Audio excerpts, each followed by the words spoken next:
Miss GoElectric here. Today is Sunday, May 25th, 2025, and this is The Current, your weekly EV news in about 10 minutes. Happy birthday, Mom!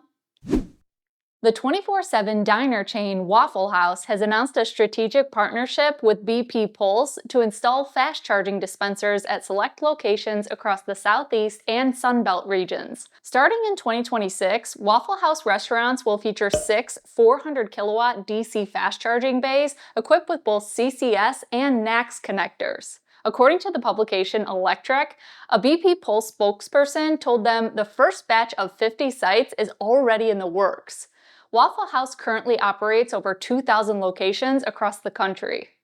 Waffle House is thrilled to collaborate with BP Pulse to offer our customers a safe, well-lit, and welcoming place to enjoy good food fast while charging their EVs on the go, said David Rep, Waffle House's Director of Innovation. Sujay Sharma, CEO of BP Pulse US, added, "Adding an iconic landmark like Waffle House to our growing portfolio of EV charging sites is an exciting opportunity to build a robust network of ultra-fast chargers." Last year, we reported on BP Pulse's goal to expand its network of over 40,000 charge points globally.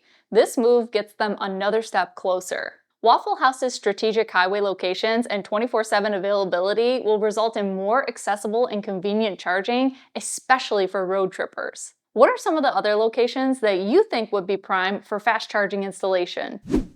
In last week's episode of The Current, we shared the 3 new Toyota EV models coming in 2026.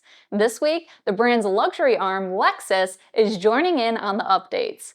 The Lexus RZ will be upgraded for the 2026 model year and include the same 74.7 kilowatt-hour battery as its sister vehicle, the 2026 Toyota BZ. That pack will be available for the 350e front-wheel drive trim, providing an EPA estimated range of 300 miles, and the 450e all-wheel drive trim, providing an EPA estimated 260 miles of range.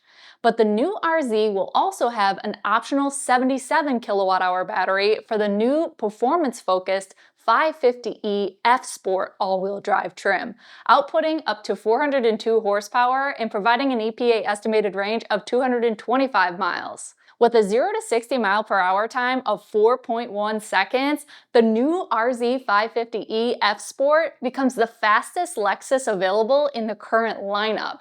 And it has a 5,000-pound curb weight. The F-Sport trim is also incorporating exterior design elements such as the F-Sport emblem, rear spoiler, unique front and rear bumper moldings, front grille, and 20-inch wheels with aero covers. It will also include a new M-Mode system that allows drivers to control power output electronically with the paddle shifters to mimic the use of a manual transmission.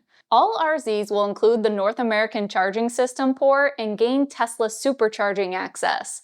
Lexus says they will achieve a 10 to 80% charge in as little as 30 minutes when DC fast charging and can accept up to 11 kilowatts for level 2 charging. Although Lexus didn't remark on the interior, their press footage includes visuals of a round steering wheel, instead of a yoke like the European version introduced months ago featuring steer-by-wire technology.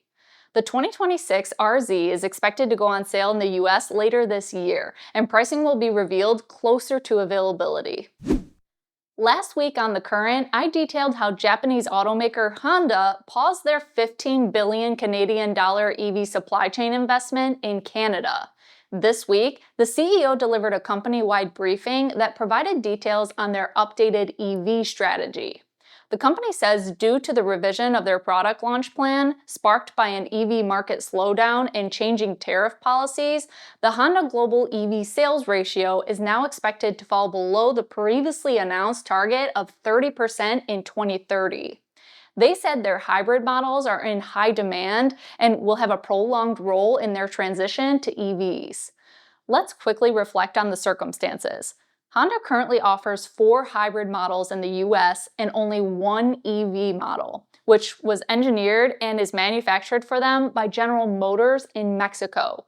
GM profits from the Prologue, which has been a top-selling EV in the US since its launch. In the Q1 2025 financial report, the figures showed the Prologue having its best month yet of this year so far in March, with sales of 2,884 units. Last year, they delivered 33,000 units, even though delivery started last March. That is especially impressive considering the Prologue lacks the brand recognition of nameplates in the current Honda lineup. All the hybrids in Honda's lineup are variations of global bestsellers, which have built up a great reputation over several decades. In March of 2025, over 54% of total CR-V sales were hybrids, over 63% of Accord sales were hybrid, and 35% of Civic sales were hybrid. In this latest financial report, Honda's biggest sales losses are reflected in the Asian market, including China, where domestic new energy vehicle brands are absolutely dominant. Most foreign automakers are currently uncompetitive in China. Overall, the company is decreasing their investment in electrification by 3 trillion yen, or about $20.8 billion, while expeditiously buying back shares. We've previously reported about Honda's Zero line of EVs planned for production in Ohio next year, and those appear to be on track. During the presentation, the CEO revealed that between now and 2030, they plan to procure enough batteries for production of 2 million EVs with the goal of bringing battery production in-house.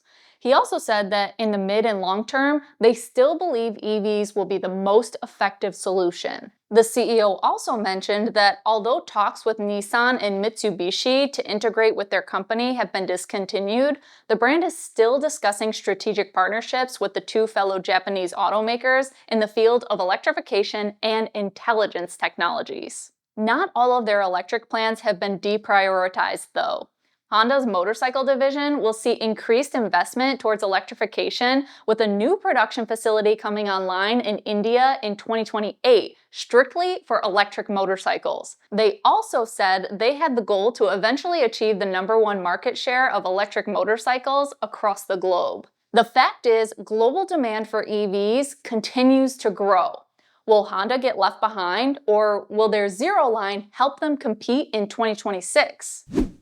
In a controversial 51-44 vote, the U.S. Senate passed legislation to overturn an EPA waiver allowing California to enforce stricter vehicle emission standards, including a rule phasing out new gas-powered car sales by 2035. There are currently 17 states, plus the District of Columbia, that adhere to the California Air Resources Board, or CARB standards. Several automaker-backed groups lobbied to end the California emissions requirements, including the Alliance for Automotive Innovation and the National Automobile Dealers Association. The decision, which defied the Senate's parliamentarians' guidance, also revoked waivers for heavy-duty truck emissions. The move, supported by Republicans and one Democrat, utilized the Congressional Review Act, prompting criticism from California officials who called it an unlawful attack on state authority. California Governor Gavin Newsom vowed to challenge the vote in court, arguing it undermines decades of precedent and risk ceding EV market dominance to China. The resolution now awaits the president's signature, with legal battles looming over its validity. Setting aside the politics of this news, do you think regulatory mandates and similar policies are required for continued EV adoption? Will EV growth slow or reverse if automakers are no longer required to sell only EV powertrains? Another piece of legislation which affects EVs was passed by the House of Representatives on Thursday and is headed to the Senate.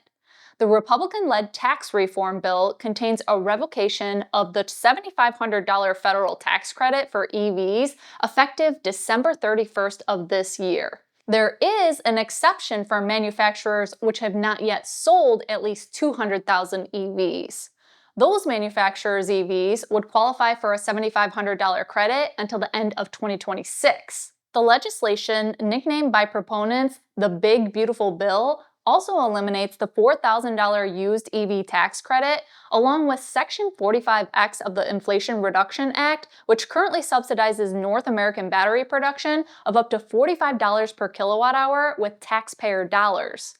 The bill also introduces a flat $250 tax for EVs and $100 tax for hybrids, intended to make up for lost federal gas tax revenue. Some changes may happen while the bill sits with the Senate, but this is what has currently passed in the House. If the bill passes and there are significant changes, we'll update this story. Opponents of these elements of the bill have stated that it will allow China to further extend their global lead in automotive market share and advanced automotive technology. What outcomes do you believe will result if those policies go into place? This week, we published our latest e-bike review over at our Ride Reviews channel. If you're looking to get outside on 2 electric wheels this summer, you may want to tune in. This video is a deep dive into the best cargo and utility e-bike that I have reviewed to date, the Aventon Abound SR and LR. I'll link it below and in the end screen if you want to watch it next. Well, those are our top EV news stories for this week. If you found value in our coverage, we ask that you share this video online and be sure to subscribe so we can continue producing this show. Thank you all for joining me this week, and until next time, drive, fly, ride. Go electric.